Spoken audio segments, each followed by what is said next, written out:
Distinguished guests, ladies and gentlemen, this evening we explore music's transcendent qualities, both in thought and in performance. I'm Jonathan Horton. I'm responsible for keeping a philosopher, a monk, and top musicians in check for the evening. We're fortunate to have with us this evening a talented philosopher, Dr. Paul Tyson, and three very talented pianists, Roger Quay, Father Robert Nixon, and Paul Carrasco. I'll introduce each of them in due course in more detail. The theme generally tonight is one which comes out of a particular area of interest for Paul Tyson and me, which we pursue through something called the Summum Bonum Collegium, literally, or loosely perhaps, colleagues pursuing the highest good. The good tonight that we are interested in is the one that emerges the beauty from music. The experience of beauty that emerges from emotion, of transcendence, or rising above, from the comprehensible to mystery. It's a notion that beauty uplifts us towards something that's beyond the mere rational and logical. We'll hear now from Dr. Tyson. Paul works in the fields of theology, philosophy and metaphysics. He's a first-rate, first-order thinker. He's presently the principal investigator and the project coordinator of the After Science and Religion project at the University of Queensland and its Institute for Advanced Studies in the Humanities. Can I ask you to welcome to the lectern, please, Dr. Paul Tyson.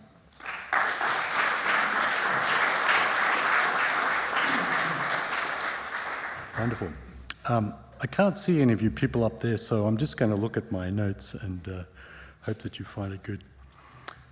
This short paper is an introduction to the metaphysics of music, as seen from a contemporary Platonist standpoint. We are very fortunate to have three fine pianists following this reading who will show what I'm endeavouring to tell. We hope to present you something of both the theory and the practice of the metaphysics of music. Before asking what is music, it's helpful to ask, where is music? Music is always in two places at once. It subsists in the physical world of sound waves produced in the air by human bodies through various instruments. But music is also in the mind. A Brahms sonata being played on a sound system with no one listening to it is not music, it is just sound. The sounds of music need to be appreciated by a mind for it to be music. And not every sound heard by a mind is music. Music is heard sound that carries a particular sort of meaning. All sounds as perceived carry meaning. Perception is a combination of external sensory stimulus with the interpretive structures of the mind so as to generate the consciousness of a meaningful world. Perceptive awareness, as the philosopher Maurice Merleau-Ponty points out, is an astonishingly complex and amazingly integrated process. But whilst music has the same highly complex texture as any other perceived feature of our experience, there is a particular type of meaning that distinguishes the sounds of a coffee machine, which may be musical in a metaphorical sense, from a Bach partita, and even from She Loves Me, Yeah, Yeah, Yeah. Let us take it as vital for music that it's embodied art where people sculpt pressure waves in the air that can be heard by other people. These sculptures can be of an enormous variety of musical forms, sizes, and levels of sophistication in their craft. But what is it about the type of sound sculptures that music is that distinguishes it from being sounds that carry a different sort of meaning? What can we call, in its many manifestations, the overarching form of sounds that characterise them as music? This takes us back to the mind. To give an answer to this question, I'm going to turn to Plato. From a Platonist perspective, it is the form of beauty, partially expressed in humanly generated and organised sounds, that defines music. This does not mean that all music sounds beautiful. The dynamic is more complex than that. As a human act, music is a poetic expression of human pathos, which always has some relation to beauty. Beauty either directly illuminates human art, or it is revealed in the shadow of where it ought to be. Suffering, confusion, anguish, and so on are only able to be expressed artistically because even under extreme duress, the pathos of being human is always overshadowed by beauty. I take it that the fullest expression of music is indeed beautiful and good, but a lament at the fragility of something beautiful has its own derived beauty as a shadow of that which is lamented over. I do not think that art that attempts to be ugly, evil, or merely manipulative can actually succeed as art. For the artist that explicitly breaks away from any high horizon of meaning, breaks away from the traces of the beautiful, the good, and the doxological joy embedded in the essence of being human that is the source of music. Art without beauty, then, reduces to an immanent tool of power and has no value as a window onto higher meaning. Here, art becomes subhuman and a mere technology of mood manipulation. Even an ironic and trivial song, such as "I'm Too Sexy for My Shirt," expresses the human meaning of irony and frivolity in art because the self-awareness of being a sexual being is mysterious enough and beautiful enough to be worth singing about. We are illuminated and inspired by both the positive and the negative traces of something beyond ourselves when we produce genuinely human art.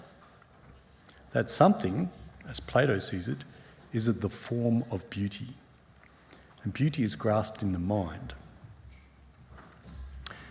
Here we run into trouble. Contemporary neuroscience, and hence any philosophy of mind that rides on the back of a reductively physicalist outlook, doesn't believe in the existence of the mind. We believe in the brain. The brain is a physical organ that generates complex patterns of bioelectrical activity, and this, so we think, is what thoughts and conscious awareness really are. We are committed to physical reductionism in our scientific methodology, which is remarkably useful, but when we turn this methodology on the brain, traditional concepts of mind and thought completely vanish from view. The current state of neuroscience is still extremely primitive when it comes to its two most basic questions. What is a thought and what is a mind? Given that minds and thoughts are still profoundly mysterious categories to modern science, I see no reason to take a modern scientific commitment to reductive physicalism that seriously. It is possible that someday we might be able to bottle and build minds and thoughts, but that day is nowhere in sight at present, and there can be no scientific reason to think that it is inevitable that such a day must come, whatever they do with the Matrix movies. When it comes to anything genuinely intellective, anything essentially concerned with meaning, reason, value and purpose, science has nothing useful to say at present. Thus, there is no scientific reason to think that the great sages from the past, such as Plato, have nothing useful to say about the mind and about the ideas, meanings and values that the mind somehow comprehends. When we perceive the world, we do not perceive it in the same way that a data-gathering scientific instrument perceives the world. For of course, no scientific instrument does perceive the world. It is we as perceiving beings who experience the world, and to us, real perception is always already fully laden with meaning, value and purpose. That is, we can't help but perceive quality and intelligibility in the world. This little picture up here is from Peterhouse College in Cambridge, where the Cambridge Platonists came from, some of them, and you can see something as simple as a daffodil can't be sort of really looked at and appreciated without some sense that there's beauty and meaning in the world. So quality and intelligibility are mental categories, not physical categories. This means, to Plato, that the world itself is derived from and embedded in mind. Being perhaps less philosophically intelligent than Plato, modern people often tend to theorise that qualities and intelligibility are entirely internal to our own mind and not in the world as such. Here, I personally may believe that the life and significance of my child has intrinsic and objective value, but actually, so the theory goes, she doesn't. That's just my subjective belief. Values, meanings and purposes are now almost universally treated by our academic truth discourse as psychocultural constructions rather than real features of reality. The only real features of reality that our academic truth discourses take seriously are what you can materially quantify in space, time and necessary relations of force. We shall not dwell on this much further, but if the modern reduction of qualitative meaning to human subjectivity and cultural conditioning alone is valid, and if the only real things that exist are physical, brains but not minds, then thought and consciousness are just fancy physical illusions. This does not strike me, or entirely agnostic philosophers like Thomas Nagel, as in any sense believable. So we will stay with Plato. The mind grasps beauty through the senses. That is, the medium whereby beauty becomes comprehensible to our minds is sensory. And yet, as we have already rehearsed, beauty itself is a qualitative, intelligible category which is not describable in quantitative and reductively physical categories. Music can never be analysed simply in the categories of physical sound. To expand, air is the normal medium for sound, sound is the normal medium for speech, language, culture, community formation, idiom, context, shared stories, known relationships inform human speech with meaning, and then meaningful speech, as distinctively articulated sounds, are spoken to a listener. By this complex chain, the communication of minds through speech occurs. Yet the communion of minds is itself intellective and qualitative, and cannot be reduced to the physical and quantitative media, or even to the cultural and linguistic mediations that made the communication possible. The mind grasps beauty through the senses, and yet the sensual body is the medium for the human expression and reception of beauty. The sensual body is not the intellective or qualitative cause of beauty. I'm not here suggesting that you can throw away the sensual body and have pure music. Not at all. Music is, in its very nature, in two places at once. It is in the physical world, very much including our sensual bodies, and in the mind at once. But even so, the physical and quantitative realm and the intellectual and qualitative realm cannot be collapsed into each other, at least not reductively so. To proceed from here, we need more of a background on the different sorts of experiencing and knowing categories Plato finds important when thinking about something like beauty. For to Plato, beauty has its being beyond our minds and is not something we simply generate from within ourselves, even though art is a human product. That is, there is a basic difference between beauty itself and the beauty that we seek to communicatively express in our music. There are four categories that combine human understanding to Plato. These categories can be redescribed in contemporary English as perception, belief, mathematics, and wisdom.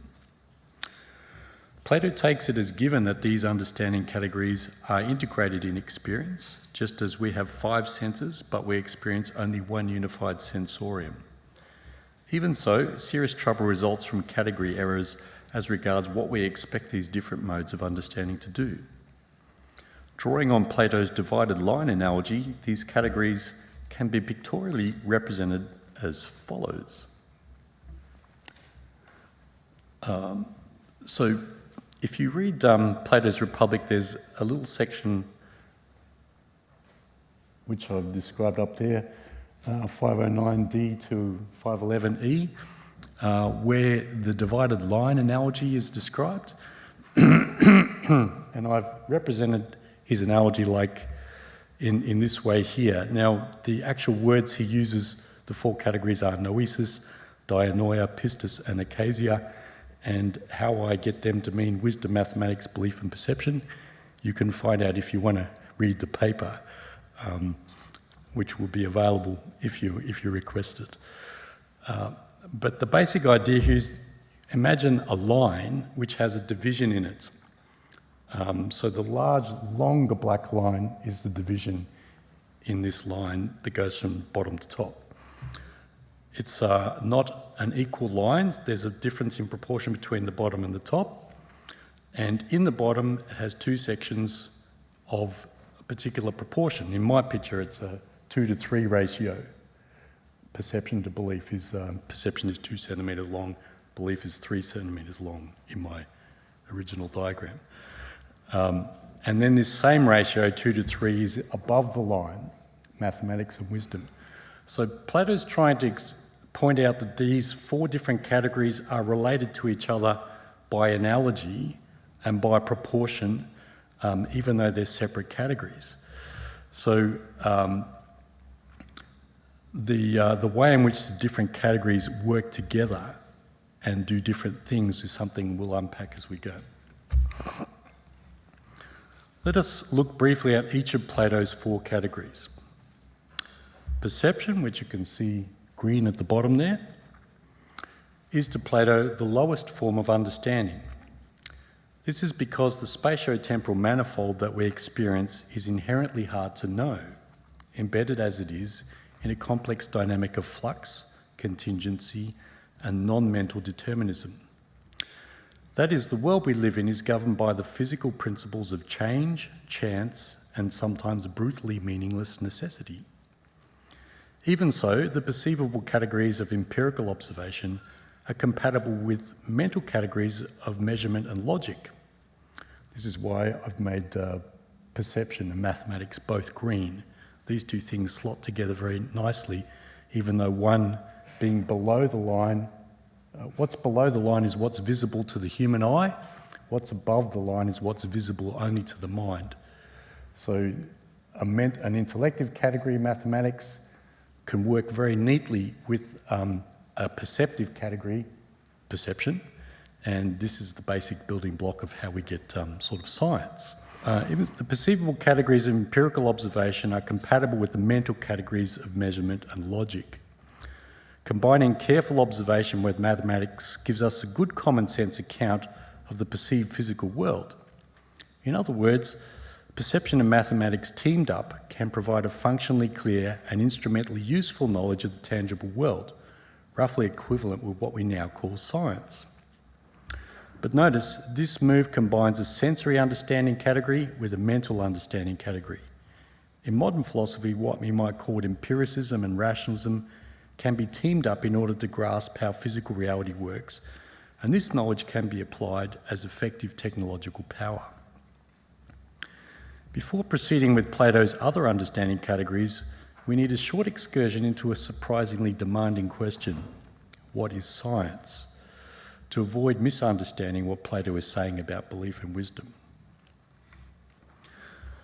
To Plato, sensory perception and mathematical modelling do not in themselves comprise what we now call science, and nor does science give us a true knowledge of reality.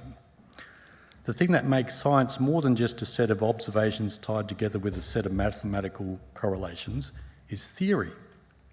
Theoria is the Greek word that means vision. We will get another look at theory soon, but its high-meaning functions are not adequately described in the categories of either perception or mathematics. Whether theory is a true native of belief or wisdom, we shall explore shortly.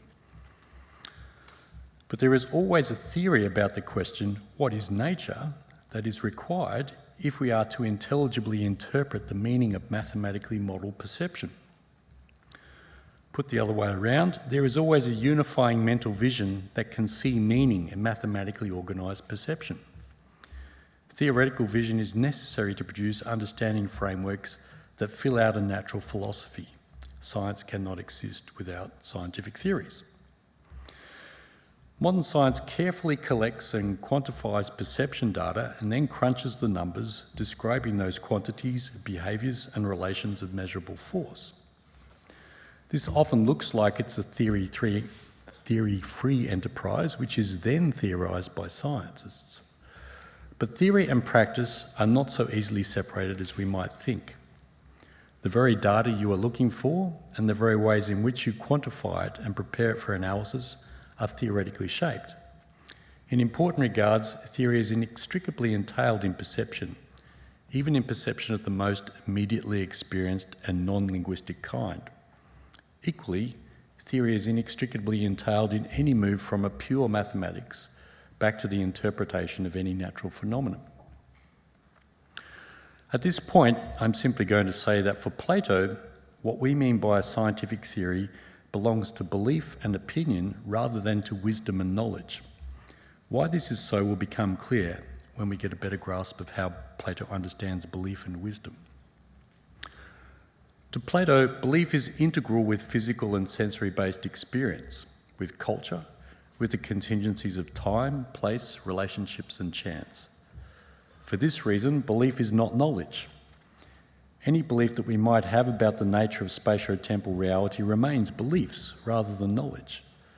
To Plato, scientific theories are always contingent belief systems that will never tell us the final truth about physical reality, because physical reality itself is only partially real. This is a bit of a hard one for the modern mind to get its head around. Let's unpack this a bit. Plato is not saying there is no physical world. There really is a physical world, and that world is within the understanding and limitations of perception, mathematical modelling and theoretical beliefs, something we can have a functionally reliable understanding of. So if you'll notice, the section 1 and section 3 are both reliable. One, reliable perception, is reliable understanding of particular things, and mathematics provides reliable understanding of universal things. But a working understanding of the physical world is not equivalent with a true knowledge of reality to Plato. To that ancient Athenian, the only things we can really know about are not subject to flux, contingency or uncertainty. That is, we can really know that for any right-angled triangle, the square of the hypotenuse is equal to the square of the other two sides. This is an eternal and non-contingent truth. For this reason, Plato thinks that nothing in the physical world is finally knowable. Modern scientists appreciate something like this as the only thing we really know for sure about our current scientific theories is that they will be replaced by better ones in the future. This does not mean that our present theoretical understanding of nature is false, or that we should not respect well-demonstrated facts. But Plato maintains that there is an inherently penultimate, practical, and even poetic relationship between what we think of as factual knowledge and the physical world. In effect, Platonist and modernist understandings of realism are opposites. This is because whilst, with Plato, we accept that belief is the contingent and endlessly contestable domain of theory and interpretation, we have lost an understanding of wisdom as an intellective realm of non-contingent and essential knowledge. What has happened is that the perception and mathematics have sought to master the domain of belief in their own demonstrable validity categories. The understanding categories of quantifiable evidence, logical analysis, and technical power that are appropriate to the understanding modes of perception and mathematics are applied to belief and wisdom where they are not straightforwardly appropriate. Due to the great practical success of modern science and technology, we now largely assume that things are only real if they are physical. Value, meaning and purpose have become unreal in their own category terms. That is, we redefine value, meaning and purpose in quantifiable and statistically mappable terms. We now think that all belief meanings are make-believe, and we believe that in reality there are completely material reasons why we have these subjective and entirely culturally constructed meaning categories at all. There is a pincer movement happening here where logic and perception crush belief between them. So the perception moves up, mathematics move down, and belief gets squeezed into both of those green categories. This movement empties belief of any transcendent reference beyond the knowledge categories of formal logic, empirical facts, and practical use. In this way, we have become blind to the very existence of the understanding categories of metaphysics and wisdom. I do not find our modern failure to understand mind and our resultant reduction of wisdom to the categories of scientifically analysed belief at all convincing. Nowhere is this more obviously unconvincing than when we try and understand what is music. This leads us back to beauty. To Plato, the high ideas, which are the forms of beauty, goodness and truth, can only be known and only be partially known in the wisdom mode of understanding. That is, beauty is grasped mentally in the fourth understanding domain. Further, beauty can only ever be partially communicated to other embodied people in the second understanding domain. In other words, the former beauty must be known in the fourth domain by the mind, via the faculties of wisdom, but for any partial communication of wisdom categories, beauty must be performed by the embodied mind in the lower three understanding domains. Beauty is performed using the poetic and cultural modes of belief, the sensual modes of pathos, carefully trained sense perception, and laboriously polished craft dexterity. Such performance is aided by formal reason and carefully honed technique in artistic composition and expression. Music concerns the ratios of harmony and the relationships of ordering meaning to ordered rhythm and harmony. Music concerns relations of freedom to order, creativity to meaning, and our ever contextualised and particularised attempts to express the primal joy and sublime order and purpose of the cosmos. Music expresses the high yearnings and the embodied limits of humanly grasped significance, as mentally seen and as creatively re-sung by human art. Music has high meaning in its spiritual mind and embodied sensual expression in its living, breathing, physical soul. And this combination defines the human activity of making and appreciating music. I take it that the reason we have art at all is that the high forms overshadow and define what it ultimately means for us to be human. To Plato, the knowledge of wisdom can only be done well, which is to say partially grasped in the mind, by contemplation and by a process of careful spiritual training and disciplined moral refinement. The wise person is not simply smart or competent at some special art. In fact, smart and technically proficient people can be astonishingly unwise and tragically lacking in moral virtue. This is because our culture's mindset rewards smart and proficient people, but has rather lost an appreciation for wisdom and its distinctive modes of knowing and virtue. But wisdom filters down into belief when it is expressed culturally. Here, the contingencies and physicality of our normal mode of existence keeps any performance of wisdom deeply tied to the bodies and contingencies of the context of the performer. The reason why you will not get taught about beauty if you study music are that our knowledge categories have become overly defined by sense, formal logic, and technical mastery. This means that the cultural meaning categories of belief are no longer understood as reflections of higher wisdom, but are redescribed in quantitative and technical terms that are essentially foreign to meaning and value. We are suffering from culturally embedded category errors as regards our ability to even articulate wisdom in its own terms. But here is the funny thing. People listen to music and go to concerts because they cherish the opportunity to contemplate beauty that a fine performance of any human art facilitates. The musician is a communicative channel of high meaning to us. This is church for the secular age. But both the musician and the audience now seem to have no shared language that can articulate what is going on here. There is a good reason for this, as well as a bad reason. On the one hand, high meaning can never be adequately articulated in the categories of contingency and flux.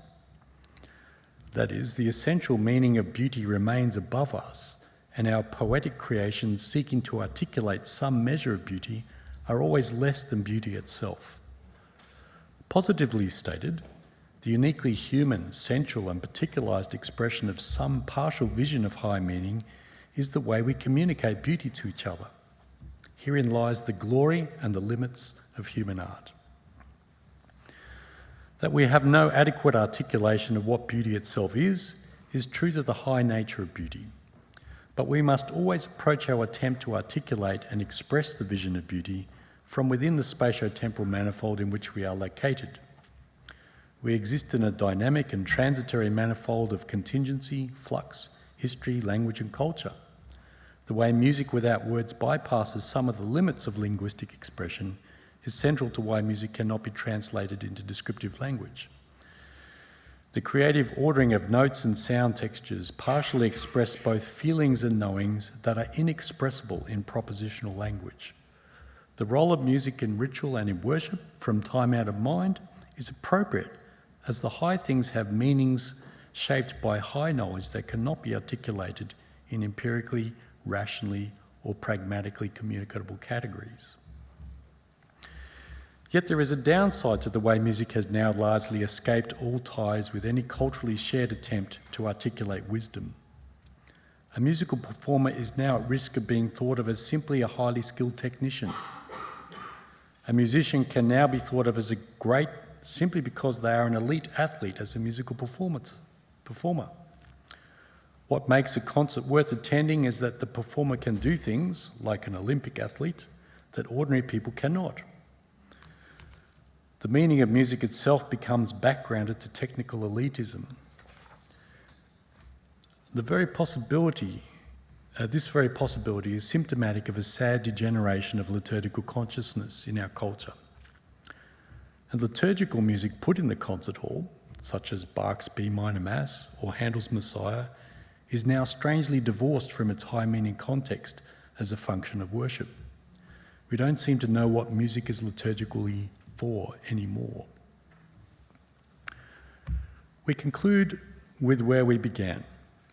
What is music? On the basis of the terrain we have covered, I would like to suggest this sort of answer. Music is one expression of the relationship between the transcendent and eternal sources of meaning and value and the living, temporal and poetic articulation of meaningful human lives. Music defines us as embodied spiritual beings rather than simply as clever tool-making animals. Thank you very much.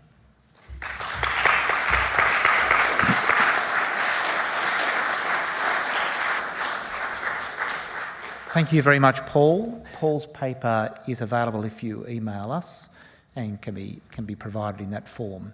But I would encourage you to, by all means, ask Paul questions, collar him during the refreshments, and we'll see you back here in about 15 minutes for Roger Kui, who'll start off first. Roger was born in China, educated in Australia and Germany. He's currently finishing his doctorate here at the Conservatorium on Franz Liszt's Transcendental Etudes. He's won major prizes, performed all over the world. He's worked as professor assistant at the Karlsruhe University of Music in Hamburg and a great deal more.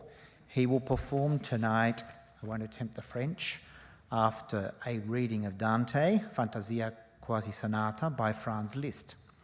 Liszt is the subject of two performances this evening, perhaps because, as has been said of this energetic demagogue of his day, that his work offers a return to a sacralised worldview where art, and especially music, serve as a type of sacrament.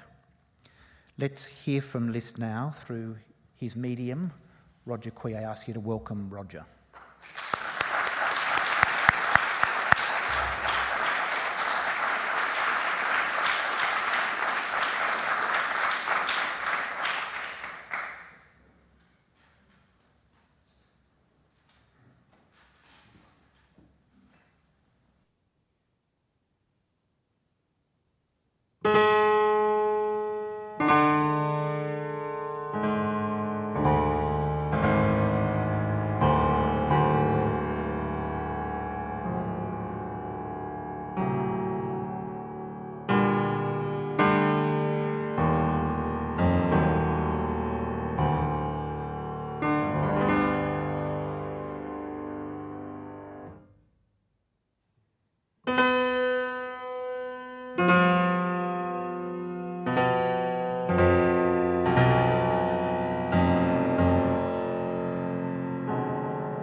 Thank you very much. Please believe me that my speech is less prepared than the piano playing. Being a musician is not very easy. Because when I was 4.5 years old, instead of playing with my friends outside, I had to sit in front of a piano and practice, and practice, and practice. Being a musician is not very easy. As I was 5 or 6 years old, my weekend happiness was completely dependent on how I played at my piano lesson on Saturday morning. Being a pianist is not very easy. When I was 12 or 13 years old, I had to travel from the Gold Coast to Brisbane once a week in my dad's car for piano lessons, when everyone else in my school were doing extracurricular activities in sport clubs. Being a musician is also not very easy because if you're serious about a career, then it's inevitable that you have to compete in piano competitions, in national piano competitions, in international piano competitions. And as we probably all know, that competitions do make you tougher, but it doesn't necessarily give you the most comfortable situation to play. It's all about how to calm yourself down, how to focus on the arts. Being a musician is not very easy, but it's worth it. Because you get to travel around the world, you get to play in front of various different people, you get to meet various different people, and you get to play in various different programs in order to inspire people with different music. Being a musician is not very easy, but it's worth it. What I have just played for you, the Liszt Dante Sonata, is of such a great meaning in my heart because it's not just about the notes. It's not just about the speed. It's not just about the clarity when I play the piano, but it's about the meaning behind it. It's about the purpose of the music. It's about the message through Liszt's music. And with his inspiration, I would like to show in front of my audience and listeners what I believe this music stands for. Being a musician is not very easy, but it's definitely worth it. Thank you.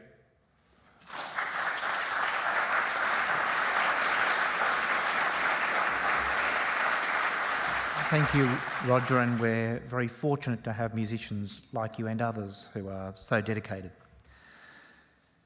May I now introduce to you, please, Father Robert Nixon. He is the Director of the New Norcia Institute for Benedictine Studies in Western Australia. New Norcia, I don't know if you know it, is Australia's only monastery town and a particularly beautiful place.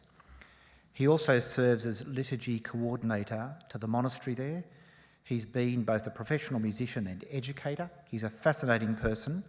He's got a range of exceptional talents, shown, for example, only through excellent translations of poetry by the Baroque popes and Saint Bonaventure's poem, The Nightingale. His insight, which was one I mentioned at the beginning of the evening, is that the experience of beauty emerges from a motion of transcendence or rising above, a motion from the comprehensible to mystery, which ties in nicely with Dr. Tyson's paper. Father Nixon will perform his own compositions and, I hope, say something about them. Thank you, Robert. Good evening, distinguished guests, ladies and gentlemen. It is a great honour and privilege for me, an anonymous monk, so to speak, to have been invited to participate in this very special lecture recital, an event conducted by the Summum Bonum Collegium, focusing on music, beauty, and the transcendent. I must first sincerely thank and congratulate Dr. Jonathan Horton and Dr. Paul Tyson for their vision, imagination, and courage in making this event possible, and pay special tribute to Roger Cui and Paul Carrasco and their superb artistry and insights, and kindly request your patience and tolerance for my own small efforts. A particular focus for tonight is the music of Liszt. Liszt was perhaps the greatest pianist of all time, but also an ardent seeker after spiritual truth, a fervent, if struggling Christian, and one whose gaze was always fixed upon the transcendent. He was drawn to, but never fully embraced, the monastic vocation of religious life within the Catholic Church. Though I can scarcely claim even the smallest fraction of his technique or talent, like him, I have always sought to create music which is ultimately for the glory of God, something inseparable from the fulfillment of what is most essential and most common to our humanity. The first work I shall perform is a composition of my own, a suite in G-flat major. The first movement portrays the gently caressing breezes and shimmering stars of evening. The second movement expresses the blessed calm of sleep, whilst the third and final depicts the golden radiance of a new dawn and the hope, the ineffable hope, of all that lies beyond the here and now.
Thank you. It seems to me that for music to express the motion of transcendence, different layers need to be present, and not present only in juxtaposition or in dialogue, but in a kind of organic or hypostatic union. Life, by its very nature, is polyphonic and generally polyrhythmic too. It is insistent, it is repetitive, it is often somewhat aleatoric. Its harmony, like that of music, is not a given or objective reality, but emerges from the hermeneutical matrix with which it is received. In this context, I would like to suggest that it is perhaps the listener, rather than the composer or the performer, who is the true author of whatever he or she encounters of the beauty or the transcendent in music.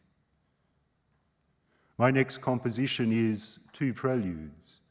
Both of these works are constructed from ostinato figures which repeat ceaselessly in the midst of constantly and varying counterpoints of rhythm, melody, and harmony, an encounter of the fluidity of time, the flux of the perceptible, the instability of the human heart, with the unchanging eternity, and unseen, yet most authentically real, the truth of beauty and the beauty of truth, the eternity of faith, and the transcendent reality to which faith leads us, the immortal, divine, and insuperable light, which lies hidden even in the deepest darkness, the promise of celestial joy, which no earthly adversity or sorrow may ever entirely overcome.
Ladies and gentlemen, I will conclude with a very short etude, a work entitled Crux Rutilans, which means, in English, the glowing cross.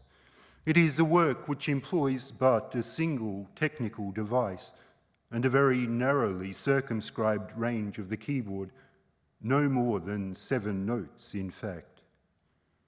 It has constantly colliding rhythms, a triplet division of the beat and a quadruple division of the beat. What is unusual, perhaps, is these divisions take place on the self-same note. Despite its simplicity, it endeavours to convey a multitude of ever-fluctuant impressions, sensations, and emotions, for it is often in the fragile iridescence of the transient that we gain a glimpse of the splendour. It was in the horror and fear and sorrow of the cross that the glory of the divinity was revealed to us most authentically. The lower leads us to the higher, and by the grace of God and the inspiration of the Holy Spirit, the smallest things potentially open the door to the largest, the very largest, the infinite, in fact.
Well, I'm speechless, but we did promise you both beauty and the transcendent, so that was it. Thank you very much, Roger and Robert. Can I please now introduce Paul Carrasco. Paul is a pianist, an experienced classical music producer, and very almost a lawyer as well. Paul is an endless source of fun and activity for those of you who know him. He's performing Franz Liszt's Valet Dobermann from his Years of Pilgrimage. In this work, Liszt creates a portrait of evil, and in much of his work, that represents constant disruption, temptation and obstacles holding him back from his path to God. Paul explores how Liszt connected music, love, religion as a source of hope, redemption and transcendence.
Thank you. That ends the evening, and I hope, if, as Father Nixon has said, which I hope is true, that the movement of the Transcendent is as much through the listener as it is through the performer, I hope we've been able to take you at least somewhere there. But thank you very much all for coming, and for the musicians who gave of their time and hard work to get here. Thank you very much.